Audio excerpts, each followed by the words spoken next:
নমস্কার বন্ধুরা, আমি সামন্ত মশাই। আমার চ্যানেলে আসার জন্য আপনাকে স্বাগতম।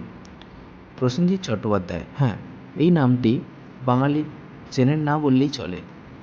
তো আজকে দেখে নেব প্রসেনজিৎ চট্টোপাধ্যায় অভিনীত তার 10টি সুপারহিট এবং হিস্টোরিক্যাল মুভি।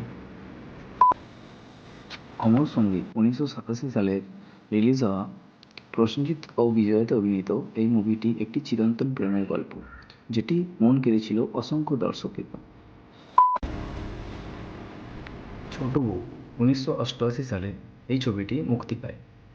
প্রসেনজিৎ, রঞ্জিত মল্লিক এবং সন্ধ্যা রায় অভিনীত এই মুভিটি পারিবারিক নাটক এবং সম্পর্কের জটিলতা নিয়ে তৈরি হয়। এই ছবিটি দর্শকদের মন খুব বেশিভাবে জয় করেছিল। 19শে এপ্রিল 1994 সালে এই ছবিটি ঋতুপর্ণ ঘোষ পরিচালিত দ্বারা মুক্তি পায়। এই ছবিতে প্রসেনজিতের অভিনয় সমালোচকদের দ্বারা প্রশংসিত হয়েছিল। চোখের বালি 2003 সালে এই ছবিটি মুক্তি পায়। রবীন্দ্রনাথ ঠাকুরের উপন্যাস অবলম্বনে নির্মিত এই ছবিতে প্রসেনজিতের অভিনয় দর্শকদের মুগ্ধ করে।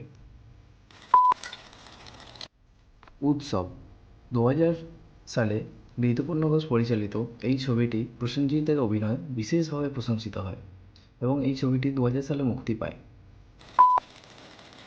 দোসর 2006 সালে এই ছবিটি মুক্তি পায়। এই ছবিটি পরিচালনা করেছিলেন ঋতুপর্ণ ঘোষ। এই ছবিতে প্রসেনজিৎ এবং কঙ্গনা সেনসানভার অভিনয়ে দর্শকদের মনে দাগ কেটে যায়। অটোগ্রাফ 2010 সালে সৃজিত মুখোপাধ্যায় পরিচালিত এই ছবিটি একটি আধুনিক ক্লাসিক সিনেমা হিসেবে বিবেচিত করা হয়। 22শে শ্রাবণ 2011 সালে সৃজিত মুখোপাধ্যায় পরিচালিত এই ছবিটি মুক্তি পায়। এটি একটি থ্রিলার মুভি হিসাবে দর্শকদের মধ্যে ব্যাপক সাড়া ফেলে দিয়েছিল এবং এই মুভিতে প্রসেনজিতের অভিনয় সুপার ডুপার হিট হয়ে গিয়েছিল।